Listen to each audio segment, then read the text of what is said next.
video I'm going to show a few details on how paint guns work. Okay, so this is a really nice paint gun that I like a lot, but it operates much in the same way that many other paint guns do.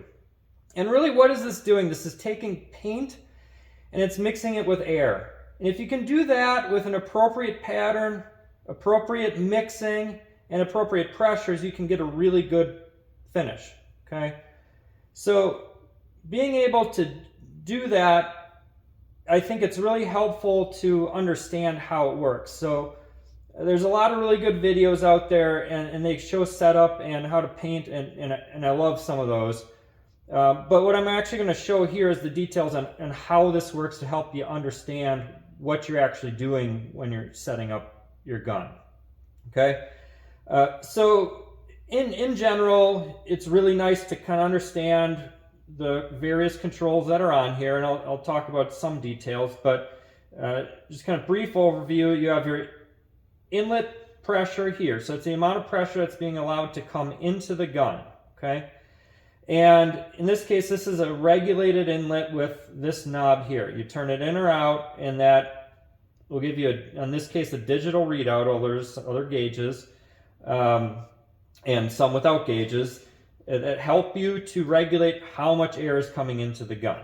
Okay, and then you also have a fan control. So here's your fan control. What that does is it dictates the pattern of the paint coming out of the gun. Okay, for most jobs, what you want is a kind of oval shaped vertical pattern. Okay, and when this knob is all the way out, meaning counterclockwise as much as it can go, to the left as much as it can go, all the way open, and then in just a pinch. So I take it all the way out and in just a pinch, like a quarter turn. That gives you, in general, for most jobs, a pretty good pattern. Okay, now if you come all the way in with that, you're going to get basically a circle pattern coming out of the gun. Okay, and that could be useful under some really specific circumstances, but in general, all the way out in a quarter turn. Okay, and I'm going to show the details here on how the fluid control works here. Okay, so fluid control, you always know which adjustment that is because it has to be in line with the center of the gun. Okay, with the center of the outlet here, because it controls the movement of this here. Okay, you can see as I move the trigger in and out, it moves that back and forth. Okay, just like any nut or bolt, as you go to the right, you tighten, that's clockwise, tighten, counterclockwise or left, you loosen.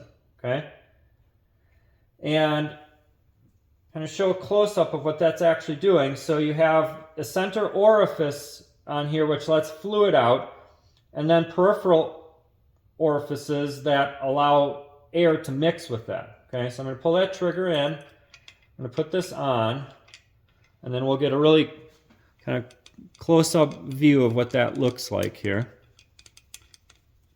So right now the trigger's all the way in like that, and that orifice is all the way open.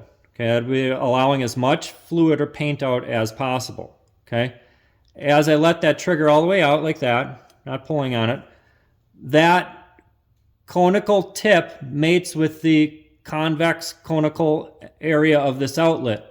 So it's basically closed off. No fluid would be coming out. Okay, and there is an amount of the trigger that you can pull where just air will come out but no fluid.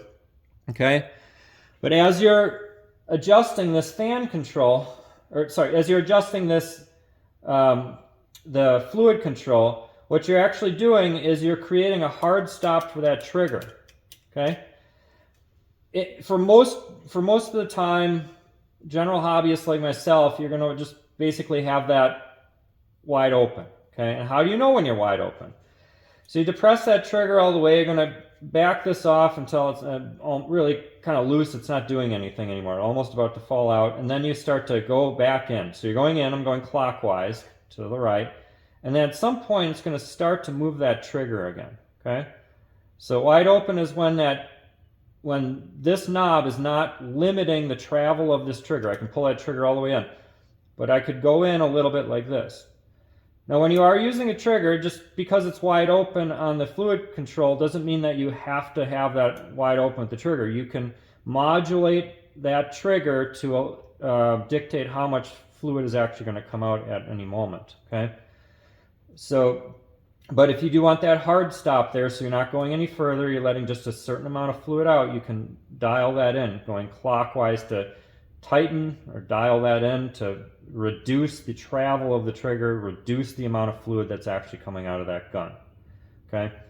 Well, there'll be other videos I'll show, some other tips and tricks and things like that. But you know, in addition to checking this channel out, there's tons of other good ones. So please look at all those. Please give feedback. Appreciate questions. Appreciate people giving additional tips. And thanks for checking out.